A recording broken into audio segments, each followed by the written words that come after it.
Cette vidéo pour expliquer, lorsque l'on a un problème pour lequel on va utiliser une division, pour expliquer en fait comment savoir si ça va être plutôt une division euclidienne ou une division décimale que l'on va utiliser. Donc petit rappel, une division euclidienne, c'est qu'elle est composée impérativement de nombres entiers.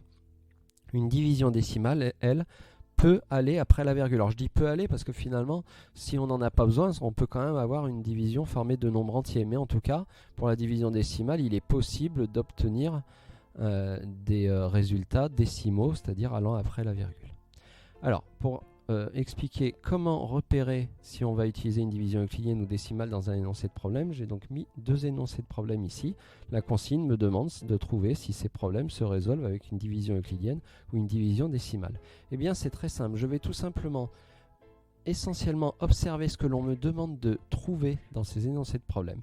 Si ce qu'on me demande de trouver doit être quelque chose qui est un nombre entier, c'est que ça sera euclidienne. Si ça peut être un nombre et virgule, décimal. Alors, premier problème. J'ai sur moi 65 €. Après avoir acheté 4 chemises qui coûtaient le même prix, j'ai tout dépensé. Calculer le prix d'une chemise. Là, qu'est-ce qu'on me demande de calculer? Un prix. Alors, un prix, c'est de l'argent. Alors, par exemple, je peux avoir 5 €, 6 €. Ah oui, mais je peux avoir 5,50 €, 5,20 €.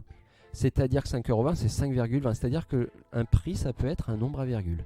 Eh bien, du moment où un prix peut être un nombre à virgule, c'est que c'est une division décimale.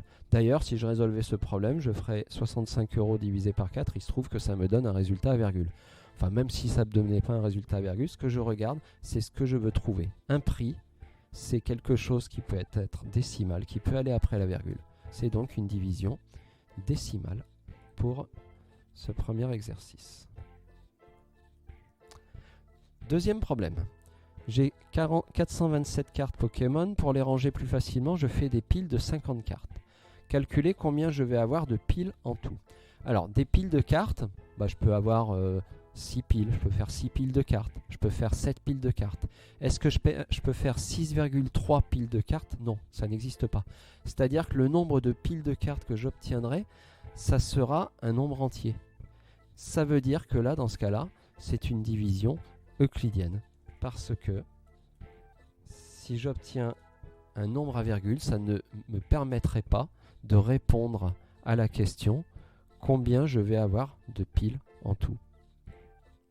Voilà, donc c'est très simple. On repère si ce que l'on me demande de calculer doit être absolument un nombre entier ou bien peut éventuellement être un nombre à virgule.